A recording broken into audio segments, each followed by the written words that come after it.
ایک دن ایسے ہی میں کام کر رہی تھی کہ مجھے خبر ملی کہ میری ماں اس دنیا سے چل بسی ہے۔ مجھے ماں کی موت کا بہت صدمہ ہوا، مگر وقت کے ساتھ ساتھ یہ کم ہوتا گیا۔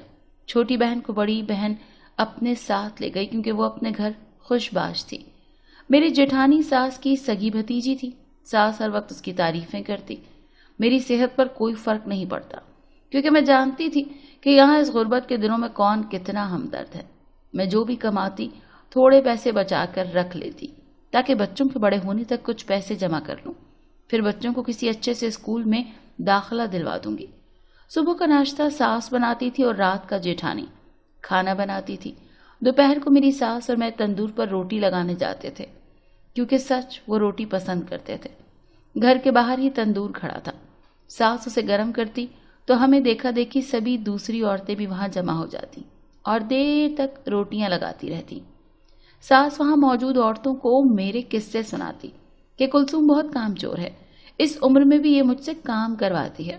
میں خاموشی سے سب سنتی رہتی کیونکہ کچھ عورتیں میری ساس کی طبیعت کو جانتی تھی کہ وہ کس طرح کی ہے۔ ایک دن ایسے ہی تپتی دوپہر میں میری ساس اور میں روٹیاں لگا رہے تھے کہ ایک گاڑی ہمارے قریب آ کر رکی۔ ایک آدمی جھٹ سے باہر نکلا اور ہمارے تندور میں بہت سے 100 کے نوٹ پھینک کر چلا گیا۔ میری ساس ہائے ہائے کرتی رہ گئی۔ ساس نے تندور میں ہاتھ ڈالا مگر تب تک پیسے جل چکے تھے۔ میں بھی دیکھ کر کافی اداس ہو گئی کہ کاش یہ آدمی پیسے مجھے ہی دے دیتا۔ اب روز ہی ایسا ہونے لگا تھا، وہ آدمی آتا پیسے پھینک کر چلا جاتا۔ ایک دن تجسس کے ہاتھوں مجبور ہو کر میں نے ساس سے جھوٹ بول کر اس آدمی کا پیچھا کیا مگر وہ گاڑی جلد ہی نظروں سے اوجھل ہو گئی۔ اس کے بعد کچھ دن تک میری طبیعت خراب رہنے لگی۔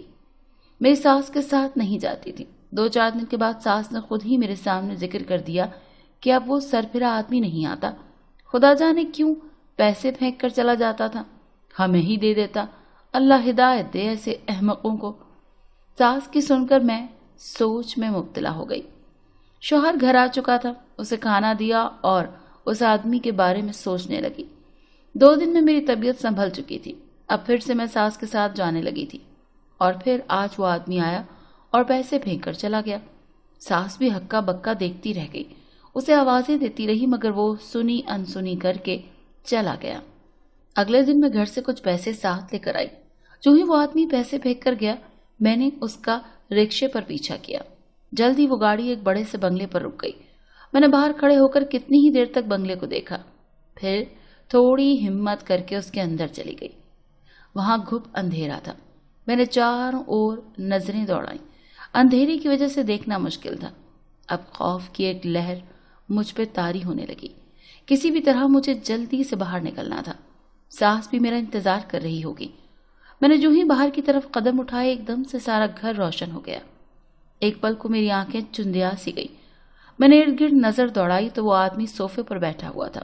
میں اسے دیکھ کر ڈر گئی کہ یہ کیا سوچ رہا ہوگا، یہاں پر کیا کر رہی ہے۔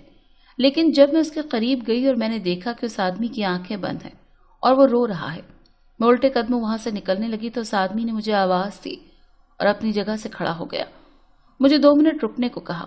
اس کے بعد میرے ہوش اڑ گئے اور میرے سر پر مجھے ایسے لگا جیسے آسمان گر گیا جب میں نے اس آدمی کو اونچی آواز میں گڑ گڑاتے اور روتے ہوئے دیکھا۔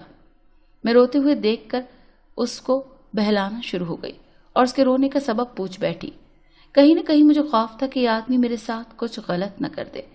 میں جلدی جلدی گھر میں پہنچنا چاہتی تھی لیکن نہ جانے اسے کیا ہوا کہ وہ آدمی میرے قریب آیا اور مجھے کہنے لگا کہ میں گھر میں اکیلا رہتا ہوں، میرے پاس بے تحاشا دولت ہے لیکن اس دولت کا کوئی والی وارث نہیں ہے۔ میں کسی سے محبت کرتا تھا مگر اس لڑکی کی کہیں اور شادی ہو گئی، پھر میرے ماں باپ نے بھی میری کہیں اور شادی کر دی۔ میں اپنی بیوی سے بہت محبت کرتا تھا مگر قسمت نے اسے بھی مجھ سے چھین لیا۔ شادی کے 2 سال بعد ہی میرے ماں باپ اور میری بیوی ایک حادثے میں مر گئے۔ اب میں اکیلا رہتا ہوں، نہ میری کوئی اولاد ہے اور نہ ہی کوئی آگے پیچھے خاندان ہے۔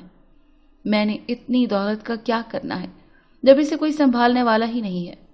مجھے اس گھر میں تنہا رہتے کافی عرصہ ہو چکا ہے۔ مجھے اس آدمی کی داستان سن کر بڑا دکھ ہوا مگر میں اس کو کوئی بھی ہمت اور دلاسا نہیں دے سکتی تھی۔ مجھے کسی بھی طرح اپنے گھر پہنچنا تھا۔ جلدی سے اس کے بنگلے سے باہر نکلی۔ باہر شام ہو چکی تھی۔ جلدی سے گھر پہنچی تو ساس وہاں پہلے ہی مجھے لتاڑنے پر کھڑی تھی۔ میں نے خاموشی سے ساس کی جلی کٹی سنی۔ ساری رات اس آدمی سے متعلق سوچتی رہی۔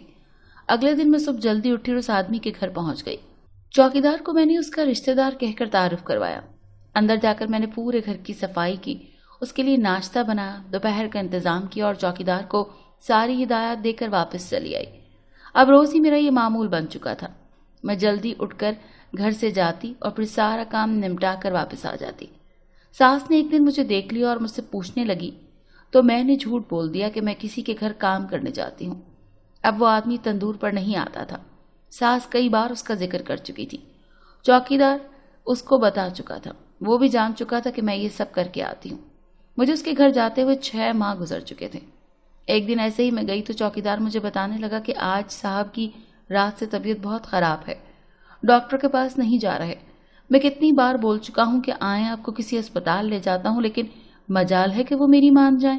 میں ڈرتے ہوئے اس آدمی کے کمرے میں گئی تو وہ آدمی بہت تکلیف میں تھا، بری طرح سے کھانس رہا تھا۔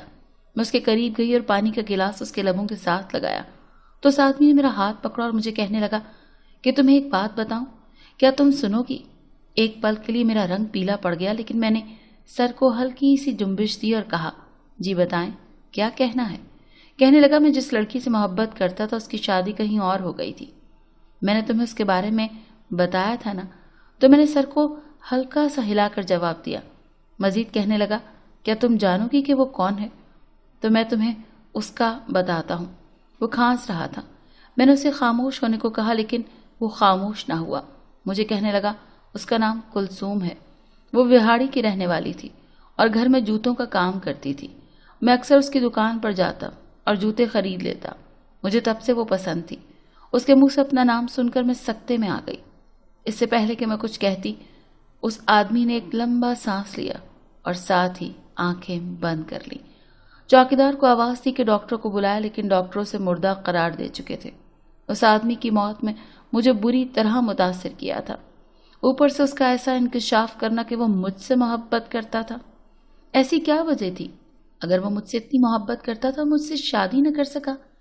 ایسے کئی سوال میرے ذہن میں جنم لینے لگے، لیکن ان سب کا جواب کوئی بھی نہیں دے سکتا تھا سوائے اس آدمی کے جو کہ اب اس دنیا میں نہیں رہا تھا۔ میں گھر واپس آ کر بہت دیر تک روتی رہی، کیونکہ ایسا انکشاف تھا جس نے میرے قدموں تلے سے زمین ہی نکال دی تھی۔ آہستہ آہستہ میں اس قصے کو پس پس ڈال چکی تھی اور دوبارہ سے گھرداری میں مصروف ہو چکی تھی۔ غربت پہلے جیسی ہی تھی، نہ کوئی کمی تھی، پہلے تھی اور نہ اب۔ قسمت میں ابھی اور بھی دکھ باقی تھے۔ ایک دن آسم قلفیاں بیچنے گئے تو راستے میں ان کا ایکسیڈنٹ ہو گیا اور اس ایکسیڈنٹ میں ان کی ٹانگیں چلی گئیں۔ اب وہ بالکل چارپائی کے ہو چکے تھے، کچھ بھی نہیں کر سکتے تھے۔ اب میں بچوں کے آسم کو بھی دیکھتی تھی۔ کپڑے سلائی کرنے کے ساتھ ساتھ میں نے لوگوں کے گھروں میں کام کرنا بھی شروع کر دیا۔ جو بھی پیسے آتے ساس کو بھی دیتی گھر کے لیے اور ساتھ ہی ان کا علاج بھی کرواتی۔ ایک دن میں کھانا پکا رہی تھی کہ دروازے پر دستک ہوئی۔ دروازہ کھولا تو سامنے ایک سوٹڈ بوٹڈ آدمی کھڑا تھا۔ اس آدمی نے میرا نام لیا تو ساس نے اسے اندر آنے دیا۔ میں بھی قریب آ گئی۔ اس کے بعد اس آدمی نے بتایا، جسے سن کر میں اور میری ساس دونوں ہی سکتے میں آ گئیں۔ وہ آدمی کہنے لگا کہ مسٹر ابراہیم نے اپنی ساری جائیداد کلثوم کے نام کر دی ہے۔ مسٹر ابراہیم؟ میں نے چونک کر ان سے پوچھا کہ میں تو اس کو جانتی ہی نہیں۔ تو وہ مجھے بتانے لگے کہ جس آدمی کے گھر آپ کام کرنے جاتی تھی وہ آدمی مرنے سے پہلے اپنی ساری جائیداد آپ کے نام کر گیا ہے، کہ میرے مرنے کے بعد ہی کلثوم کو دے آنا، اسی لیے میں یہ کاغذات آپ کے پاس لایا ہوں۔ وہ آدمی کاغذات اور تفصیلات دے کر چلا گیا۔ ساس کو میں نے مختصر سا بتا دیا اور پھر میں اس کے گھر آ گئی۔ اب سب ہنسی خوشی رہنے لگے تھے۔ ساس میرا نام لیے نہیں تھکتی تھی۔ آسم کا علاج اچھے سے اسپتال میں کروایا۔ ان کی ٹانگیں بھی سرجری سے کسی حد تک ٹھیک ہو چکی تھیں۔ خدا کب کیسے نواز دیتا ہے، ہم لوگ دیکھتے رہ جاتے ہیں۔